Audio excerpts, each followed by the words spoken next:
accounts payable system check printing process is going to be discussed here in this video. We're going to go to Accounting tab. We're going to go to the AP Processing. And here we see under the Posted tab invoices that are ready for payment. So if I pick an invoice, let's say this first one that's highlighted, all I have to do is click Pay on Pay, and that will pay the very first one. Pay All will pay all of those. Unpay will reverse all those, or you can pay by a date range based on due date. So if I've done this first payment, I say Process Paid. Now, my remit tender is currently set for unassigned. I could have set it to go to the Huntington checking account, the Huntington ACH, or the PNC check or PNC ACH. I'll leave it unassigned, and this is the checkbook that I'm going to be using. I have 3 checkbooks. I'm going to use Huntington. And here is my overview, who the vendor is, the invoice number, the PO. So I'm going to say Process. And I'm going to click Preview to show you that you get a remittance advice that can be put in the envelope with the check.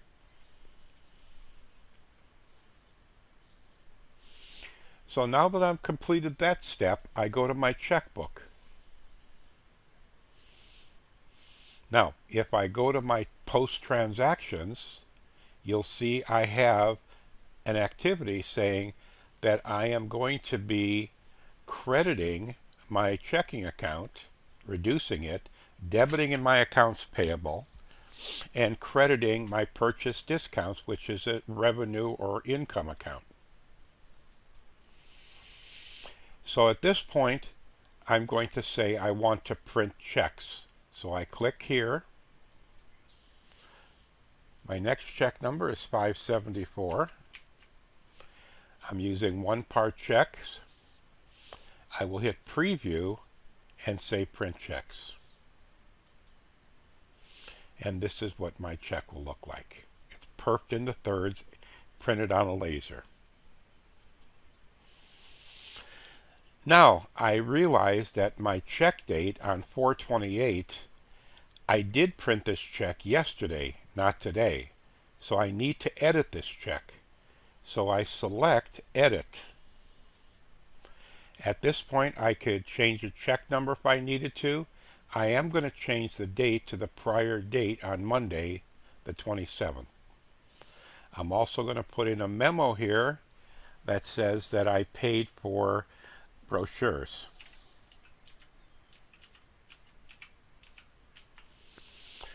I can also, if I wish, you'll see I've got 2 accounts involved here.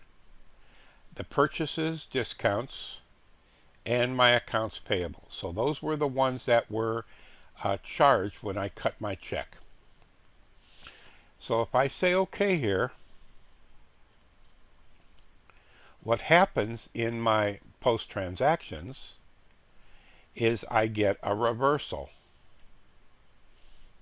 Okay, so the reversal removes, whenever I edit a check and change a date or change other information on the check, the software reverses the transaction I did, and in this case puts the cash back on the account and puts in the vendor payment and debits my purchases discount revenue account, which is normally a credit.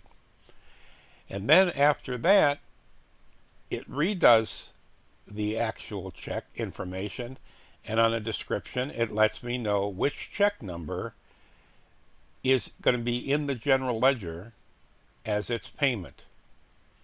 So we're paying the company called Custom, and now I'm crediting my checking account, debiting my payables, crediting my purchases discounts.